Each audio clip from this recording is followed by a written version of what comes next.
Hola, en este momento quiero compartir con ustedes los cuidados de enfermería para administrar quimioterapia.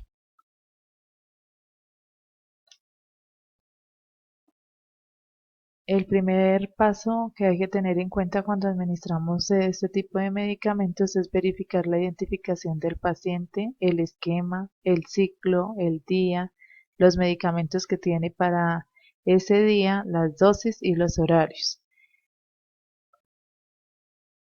Aunque ya lo habíamos visto en una de las clases presenciales, quiero recordar cómo está estructurado entonces este tipo de esquemas. La mayor parte de las investigaciones en quimioterapia han permitido generar protocolos. Esos protocolos pueden estar diseñados para el manejo de una enfermedad y entonces un protocolo puede incluir diferentes tipos de esquemas y estos esquemas a su vez están compuestos por el tipo de tratamiento que van a manejar o que recomiendan para determinada enfermedad. Un esquema, por ejemplo, puede proponer que el paciente reciba su primer tratamiento de forma quirúrgica y luego que la quimioterapia sea de 2 ciclos, mientras que otra forma de manejo de la enfermedad sea a través de otro esquema que incluye 4 ciclos. Este es un ejemplo de un protocolo de cáncer de mama. Los protocolos entonces vienen clasificados de acuerdo al tipo de enfermedad, en este caso para carcinoma ductal in situ.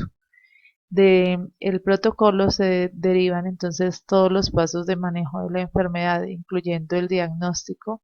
En este caso necesitaría, además de la historia clínica, estudios imagenológicos como la mamografía, histopatológicos y de inmunohistoquímica, la revisión de la patología, los receptores, en este caso específicos para esta enfermedad, receptores de estrógeno y de progestágeno, y de una resonancia magnética nuclear, que en este caso es como un complemento del diagnóstico.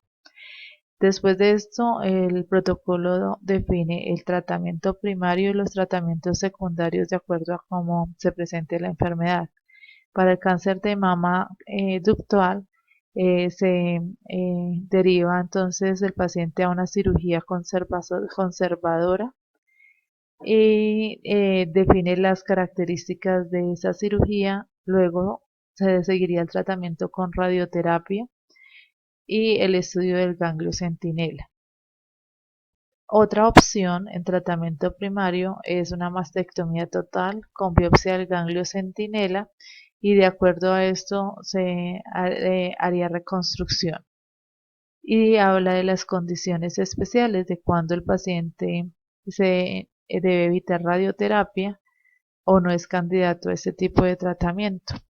Además, habla entonces de los receptores hormonales positivos, que sería un tratamiento secundario, es decir, que después de haber hecho este manejo inicial, el paciente que tenga receptores de estrógenos y de progestágenos positivos irá a hormonoterapia con tamoxifeno y específicamente haría la terapia para disminuir el riesgo de volver a padecer de este tipo de enfermedad.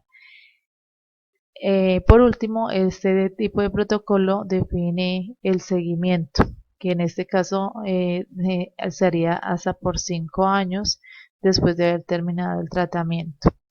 Este es el protocolo que maneja el Instituto Nacional de Cancerología. Los protocolos en nuestro país están definidos por este instituto.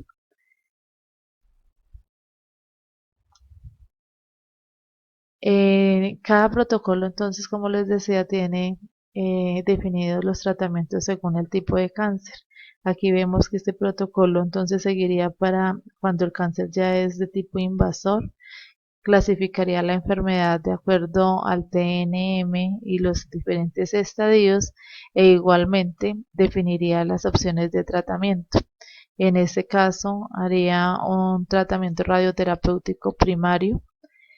El segundo aspecto sería el tratamiento quirúrgico que en ese caso entonces se iría por cirugía de tipo conservadora o una mastectomía total según el manejo del paciente, y un tratamiento sistémico primario que incluye la quimioterapia neoadyuvante y describe con qué tipo de medicamentos se haría, y luego se consideraría, si el paciente es HER positivo, la adición de trastuzumab y la hormonoterapia si el paciente se considera que recibirá beneficios de este tipo de tratamiento.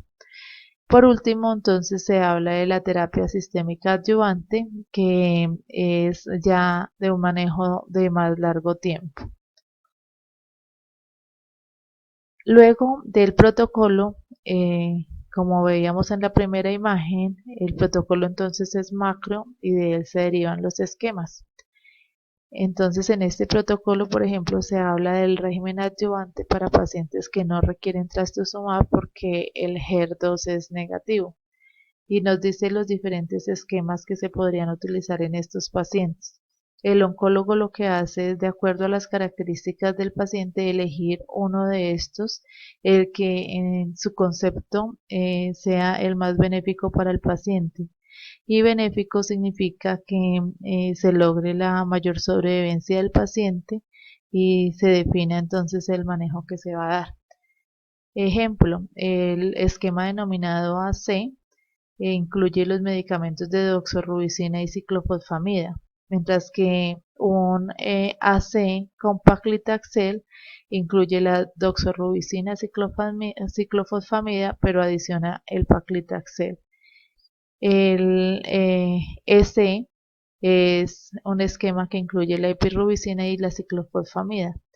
Estos nombres generalmente están asociados a las investigaciones que llevaron a concluir que el esquema servía para determinado tipo de cáncer o lo son las iniciales de los medicamentos. Este es otro tipo de esquemas, entonces estos son también derivados del protocolo igual de cáncer de mama del Instituto Nacional de Cáncer. Y aquí nos presentan los regímenes de adyuvancia para pacientes que sí tenían el HER2 positivo. Estos regímenes contienen entonces el trastuzumab. Por ejemplo, el ACT más trastuzumab, que incluye la doxorubicina, ciclofosfamida, el paclitaxel, pero adiciona el trastuzumab. Estos pacientes tendrán entonces cada uno una codificación o clasificación ya específica de ciclos y de medicamentos. Entonces, repito, el protocolo define los esquemas y los esquemas definen los medicamentos. Ya definido el esquema, vamos a hablar entonces de ciclos y de medicamentos. Para un paciente que sea HER2 negativo, entonces se decide, por ejemplo, el esquema AC. Y el esquema AC incluye adriamicina, que en Colombia se conoce como doxorubicina, y ciclofosfamida. Y nos dice que se deben dar 4 ciclos. Un ciclo es cada vez que citamos al paciente. En este caso lo vamos a citar cada 14 días y cada vez que lo vamos a citar se debe dar doxorubicina en una dosis de 60 miligramos por metro cuadrado vía intravenosa y ciclofosfamida a una dosis de 600 miligramos metro cuadrado también por vía intravenosa. Eso lo vamos a repetir igual cada 14 días. En otra opción, por ejemplo, de adicionado con paclitaxel, nos dice que además de la doxorubicina y la ciclofosfamida, se adicione paclitaxel también en 4 ciclos y la dosis entonces sería de 175 miligramos. O el paclitaxel de 80 miligramos, pero entonces la cita del paciente es semanal hasta que se completen 12 dosis. El que nos dice o define qué tipo de estos esquemas se utilizaría, qué drogas específicamente, con qué dosis, confirmándolas, es el médico oncólogo o hemato-oncólogo según lo que tenga el paciente. Después de que el oncólogo ha definido el tratamiento, los pacientes llegarán a una consulta de enfermería en todas las unidades de quimioterapia o cuando el paciente está hospitalizado en el servicio de oncología hospitalaria, la enfermera hará la primera valoración. En esa primera valoración se tiene que hacer un análisis completo de la situación del paciente. Se hace lógicamente el ingreso al paciente, se hace su identificación, se revisa historia clínica y se trata de ubicar al paciente dentro del servicio, atendiendo también las situaciones de ansiedad que genera el hecho de enfrentarse a la quimioterapia.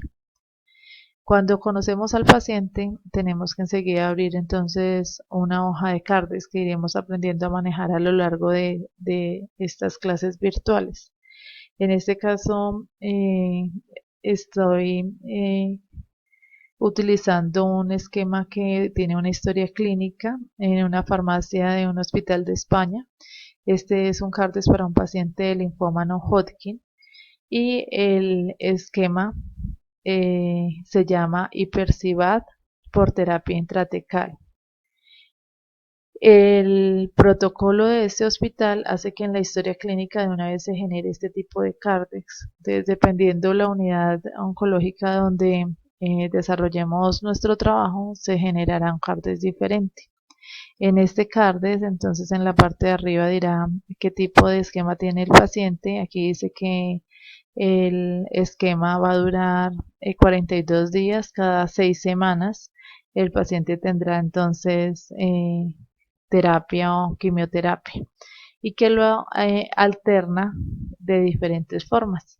Entonces presenta los fármacos, en este caso ciclofosfamida, doxorubicina o adriamicina, vincristina, tendría alterno la terapia intratecal, esta es la considerada terapia triple que tiene metotrexate, aracé y la hidrocortisona y adicionalmente tiene dexametasona. Presenta las dosis y entonces si por ejemplo el esquema nos ha dicho que el paciente necesita iniciar con ciclofosfamida 300 miligramos metro cuadrado, o sea, según la superficie corporal del paciente, que él debe recibir esta dosis el día 1, 2 y 3. Suponiendo que el paciente va a empezar la terapia el 4 de mayo, entonces significa que le vamos a poner este medicamento el 4, el 5 y el 6 de mayo. Ese mismo día el paciente tiene que ir a terapia intratecal, donde va a recibir metotrexate 2 miligramos. Más adelante vemos las características de esta terapia. El ARA-C 30 miligramos y la hidrocortisona 20 miligramos. Esta terapia intratecal se va a repetir el día 11. Según cómo se presente la evolución del paciente, se pueden ajustar algunas dosis. Y de dexametasona 40 miligramos se deben administrar el día 1, el día 2, el día 3 y el día 4, es decir, 4, 5, 6 y 7 de mayo. Adicionalmente, el día 4 de quimioterapia, que vendría a ser el 7 de mayo, el paciente debe recibir doxorubicina y vincristina. Y la doxorubicina se debe repetir el día 5, 6 y 7. Entonces, este esquema gráfico nos sirve, ya adicionándole las fechas en la parte superior, para podernos orientar de qué medicamentos se deben poner y en qué días. Iremos complementando toda esta información a lo largo de esta presentación.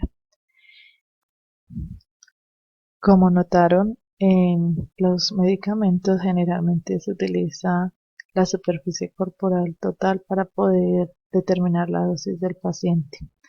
En esta página encontrarán una calculadora que nos sirve para determinar esa superficie corporal a partir del peso y de la altura.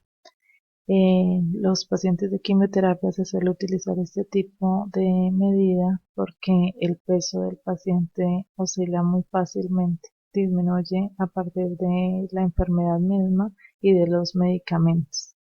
La fórmula para hacerla manual es raíz cuadrada de altura por peso dividido 3600, que es lo que nos facilita ejecutar esta calculadora. Si yo tengo un paciente con un adenocarcinoma gástrico en un protocolo de quimioterapia adyuvante con un esquema que se llama CAPEOX. Él necesita oxaliplatino de 130 miligramos metro cuadrado, o sea, por superficie corporal, cada 21 días. Entonces yo tengo que determinar, según su peso de 64 kilos y su altura de 167 centímetros, cuál es su superficie corporal para poder saber cuánta dosis le tengo que dar a ese paciente. Utilizando la calculadora, introduje los datos y el resultado en este caso es de 1.72, es decir que la superficie corporal del paciente es de 1.72. Lo multiplico 130 por 1.72 y así determino la dosis a administrar, en este caso de oxaliplatino, a un paciente. Si el paciente por diferencia tiene un cáncer de pulmón, está en un protocolo llamado adyuvancia, necesita un esquema que incluye carboplatino, paclitaxel. Pero el carboplatino, si nos damos cuenta que en esta información no se determina por superficie corporal, sino por AUC, aunque ya lo habíamos hablado en alguna clase pasada. Recordemos que el AUC o área bajo la curva es una forma de llegar a el efecto deseado del paciente en términos farmacocinéticos, pero protegiendo su función renal. Es decir, que vamos a determinar una dosis que esté en esta área para poder conservar la función renal del paciente. Constituye la medida más importante de biodisponibilidad que logra el fármaco en función del tiempo. Para determinar el AUC se utiliza la fórmula de Calvert. Esa fórmula determina la dosis de los pacientes según el AUC y la función de la filtración glomerular. Es importante utilizar esta fórmula para los medicamentos como el 5-fluoracilo y el carboplatino porque son los que generan más disfunción renal. El rango de cada medicamento es determinado por los protocolos. Por ejemplo, si le tengo que administrar a un paciente carboplatino con AUC de 6, tengo que utilizar también una calculadora. En este caso estoy utilizando esta, pero realmente ustedes pueden buscar muchas más en internet. En esta calculadora me pide que ingrese el género, en este caso hombre, la edad 67 años, tiene un peso de 54 kilos y una creatinina en este momento de 2.3. Ingreso también el AUC, que en este caso es de 6, y le doy calcular. Así yo sé que la tasa de filtración glomerular del paciente es de 23,8 y la dosis que la tengo que suministrar es de 292,8 miligramos de carboplatino. Es simplemente estar atentos a que con los cambios de peso del paciente tengo que volver a determinar el AUC para corregir la dosis de los pacientes. El siguiente paso al administrar quimioterapia es verificar el consentimiento informado. Todos recordamos que esa información la debe dar en este caso el médico oncólogo sobre qué tipo de tratamiento, con qué finalidad y qué se espera entonces lograr con la quimioterapia. El paciente generalmente va a tener dudas frente a esa información y puede aprovechar la consulta de enfermería para preguntarle. En algunas instituciones además se pide consentimiento informado para los procedimientos de enfermería. Ese sí lo tendremos que registrar nosotros. El tercer paso es verificar los antecedentes de alergias. Es un paso muy importante porque algunos medicamentos son los productores de reacciones de hipersensibilidad.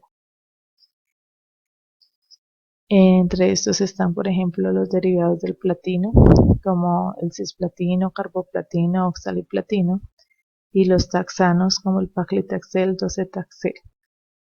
Aunque encontramos otros aquí enunciados, vamos a concentrarnos en los dos primeros porque son los que se presentan con mayor frecuencia. Una reacción de hipersensibilidad es una reacción impredecible muchas veces. Las podemos determinar a partir de análisis de investigaciones que nos han permitido establecer las características de hipersensibilidad de los medicamentos. Se cree que esas dependen de mecanismos inmunológicos, humorales y celulares de los pacientes y que son causadas a partir de elementos del mismo principio activo, de los metabolitos que produce el medicamento o de sus disolventes. Las hipersensibilidades se pueden clasificar en 5 grados. En general, las manifestaciones que se presentan van desde síntomas cutáneos como el prurito, el rash, el angioedema, e incluyen alteraciones respiratorias como el broncoespasmo y la disnea, modificaciones hemodinámicas, gastrointestinales, hasta llegar a la anafilaxis. Entonces, de acuerdo a ese caso, a ese cuadro clínico, en el área médica se determinan 5 grados de severidad. De acuerdo al grado de severidad se decide qué hacer con la quimioterapia. El grado 1 es cuando el paciente presenta un enrojecimiento, un eritema transitorio. Ese eritema es cutáneo, puede que sea por algunos segmentos de su cuerpo y tiene además fiebre. Y en el grado 2 hay rash, hay enrojecimiento, urticaria, a veces disnea y fiebre. Esos 2 grados hacen que se atienda al paciente, lógicamente frente a su estado, pero la quimioterapia se continúa. En el grado 3 se puede producir broncoespasmo, urticaria, edema y angioedema e hipotensión. El grado 3, como vemos, ya tiene mayor severidad y hace que se suspendan las quimioterapias. Se atiende el caso, pero idealmente no se debe continuar. En algunos casos se continúa, pero es a decisión médica y ya revisaremos cómo se atienden estos casos. El grado 4 ya incluye la anafilaxis como reacción del paciente y en este momento se decidiría no continuar con la quimioterapia. El grado de mayor complejidad es lógicamente la muerte. Los derivados del platino producen reacciones de hipersensibilidad que tienen características muy específicas. En cuanto a la incidencia, el que mayor incidencia presenta es el carboplatino y el de menor incidencia es el cisplatino. Generalmente, estos 3 medicamentos suelen empezar reacciones de hipersensibilidad tardía, que significa que hemos logrado administrar de 6 a 7 ciclos de medicamento y el paciente las había tolerado bien. Pero en el 6º o 7º ciclo puede aparecer la reacción de hipersensibilidad con diferentes tipos de manifestaciones como las que ya habíamos enunciado. El momento de aparición suele ser en los primeros minutos de la infusión del medicamento, pero algunas veces puede evolucionar hasta 48 horas después de haber realizado la infusión. En todos se analiza si es posible continuar la medicación, o sea, la quimioterapia, pero siempre se necesita o hacer procedimientos de desensibilización o administración de medicamentos denominados de premedicación.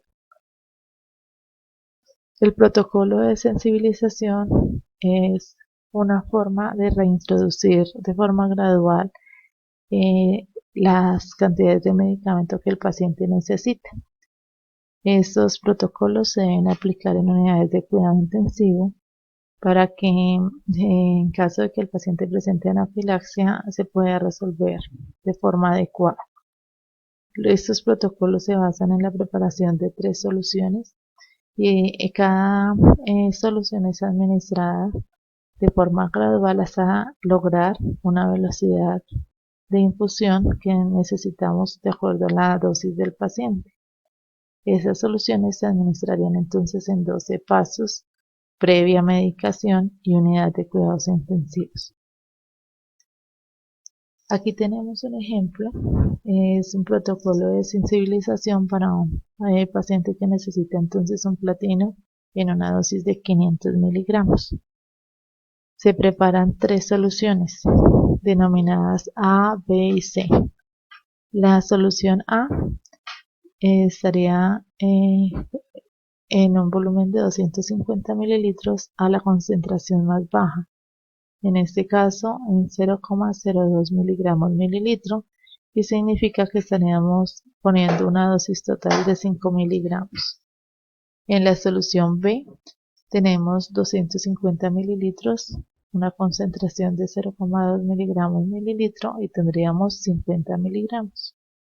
Y en la solución C hay 250 mililitros con 2 miligramos mililitro y se lograría tener 500 miligramos.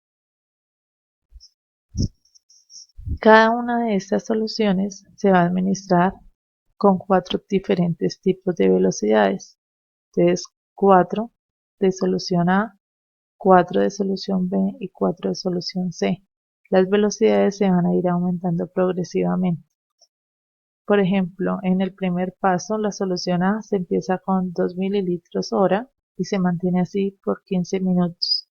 Si el paciente se mantiene estable, no presenta reacciones de hipersensibilidad, se sube la dosis a 5 mililitros hora por otros 15 minutos. Luego se sube a 10 mililitros hora y finalmente 20 mililitros hora. Y así lo se va haciendo progresivamente hasta lograr que de la solución C administremos 75 mililitros hora, para que así de forma acumulada hayamos administrado los 500 miligramos que necesitaba el paciente. Se fundamenta ese tipo de protocolo en que se logrará saturar los receptores de inmunoglobulina E y que así se evita la degranulación de los mastocitos y la liberación de mediadores, y de esta forma no se desarrollarían los procesos anafilácticos en el paciente. Este tipo de protocolo, como les decía, necesita unidad de cuidados intensivos y una premedicación. La premedicación se administra 20 minutos antes de administrar el protocolo e incluye antihistamínicos H1 como la difenhidramina o la clemastina, bloqueadores H2 de histamina como la ranitidina, corticoides, el más utilizado es dexametasona de 20 miligramos endovenoso, y ansiolíticos para control de la ansiedad del paciente, generalmente el lorazepam de 0,5 o 1 miligramo vía endovenosa.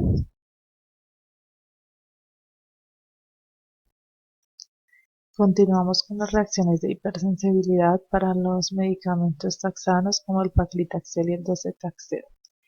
En esta imagen vemos que los taxanos se comportan muy diferente a las sales de platino frente a la reacción de hipersensibilidad. En los taxanos esto suele ocurrir en el primer y segundo ciclo, es decir que las reacciones son muy rápidas en comparación a que en las sales de platino aparecían en el sexto o séptimo ciclo. El momento de aparición suele ser los primeros minutos, es de forma muy uniforme para todos los pacientes, mientras que en las sales de platino podía variar el tiempo. La severidad suele ser una reacción de tipo medio, mientras que en las sales de platino puede llegar a ser muy grave. Y aquí los medicamentos paclitaxel y docetaxel suelen disminuir la sensibilidad cuando se suspende la terapia. Es decir, que si nosotros frenamos la infusión, el paciente va mejorando de forma rápida la sintomatología, mientras que en las sales de platino el proceso de hipersensibilidad se mantiene aunque cerremos la infusión. La premedicación es muy efectiva en los taxanos, mientras que en las sales de platino es mejor los protocolos de sensibilización y la premedicación es moderadamente efectiva. En estos pacientes, la combinación de, por ejemplo, placlitaxel, perdón, y carboplatino hace que la velocidad de y la severidad de la sensibilidad sea mucho mayor. El tratamiento desde la premedicación suele ser a partir de corticoides y antihistamínicos H1 y H2. Tenemos entonces así medicamentos como la ranitidina, la loratadina, la hidrocortisona y la clemactina que se ordenan en los esquemas de tratamiento como medicamentos de premedicación, preparando al paciente para tratar de controlar y disminuir las reacciones de hipersensibilidad frente a los medicamentos antineoplásicos. En este caso, paclitaxel, por ejemplo. El cuarto paso al administrar quimioterapia es la revisión de los análisis de laboratorio. Es un paso muy importante porque constituye el elemento más importante para la sobrevivencia del paciente durante la quimioterapia. Generalmente cuando se inicia quimioterapia, el paciente debe presentarse con pruebas de embarazo, si es mujer, donde verifiquemos que la paciente no está en gestación y así sea mujer o hombre, se debe establecer un método de planificación haciéndolos muy conscientes de que el embarazo durante la quimioterapia es un alto riesgo, representa un alto riesgo de mutaciones genéticas para su hijo. Es necesario también solicitar al inicio un cuadro hemático porque la mayoría de los medicamentos producen toxicologías de tipo hematológico, entonces les podremos hacer seguimiento a las células sanguíneas. Como sabemos, los medicamentos hacen metabolismo hepático, entonces es necesario bilirrubinas, transaminasas, fosfatasa alcalina, porque nos permite conocer la función hepática al inicio y hacerle seguimiento según el medicamento que necesite en quimioterapia ese paciente. A la función renal, en el inicio, se le suele hacer seguimiento con la filtración glomerular, generalmente a partir de depuraciones de creatinina. De ahí en adelante el seguimiento se hace a partir de fórmulas que utilicen la creatinina sérica. Es por eso que también tomamos una creatinina desde el inicio y se hace control entonces de la función renal. Y el ecocardiograma que suele ser necesario también antes del primer ciclo cuando tenemos medicamentos que producen cardiotoxicidad. El- la evolución de estos laboratorios depende ya de cada esquema que tenga el paciente. Para manejar la mielosupresión, el control de laboratorios nos permite hacerle seguimiento a partir de la revisión del hemograma. De aquí es necesario recordar que las antraciclinas y los platinos, antraciclinas como la doxorubicina y platinos como el cisplatino, producen una grave mielosupresión. Generalmente el nadir de estos medicamentos se está presentando hacia el día 10 o 15 después de la quimioterapia y se revierte hacia el día 18 o hasta el día 21 después de la quimioterapia. Es por eso que es necesario, antes de hacer el siguiente ciclo, que el paciente vuelva y se tome un hemograma alrededor del día 21 o día 28 para que le podamos revisar si tiene el nivel suficiente de leucocitos y de neutrófilos para recibir la siguiente quimioterapia. En ese caso, nosotros revisamos el recuento absoluto de neutrófilos. Se aplica la fórmula de leucocitos totales por neutrófilos en porcentaje dividido 100. El resultado del RAN tiene que ser superior a 1500 para poder administrar la quimioterapia siguiente. En caso de no alcanzar el RAN, se puede hacer el RAN con una sumatoria de monocitos. Como sabemos, los monocitos responden un poco más tarde, hasta 48 horas, 72 horas después de una lesión o un proceso de infección, y en ese caso lo que hacemos para determinarlo según la fórmula es que se toma también el valor total de leucocitos eh, y la sumatoria de neutrófilos y monocitos. Se multiplican estos valores y se divide por 100. Si el valor es superior a 1500, se podrá dar la quimioterapia, que es lo que se espera, que aunque el paciente tenga un RAN bajo, alcance a tolerar la quimioterapia. Al máximo se pretende continuar con la quimioterapia aunque el paciente tenga esa grave mielosupresión, porque cada suspensión de quimioterapia disminuye el pronóstico y la probabilidad de seguir con vida ese paciente. En algunos ejemplos, veamos. Está Ana con un recuento de leucocitos de 2900 y unos neutrófilos de 65% y monocitos del 6%.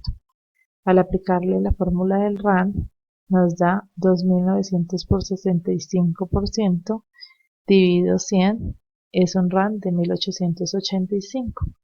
Eso significa que la paciente puede continuar con su quimioterapia porque tiene más de 1500 en RAN. Mientras que Pablo tiene un recuento de glóbulos blancos de 2350.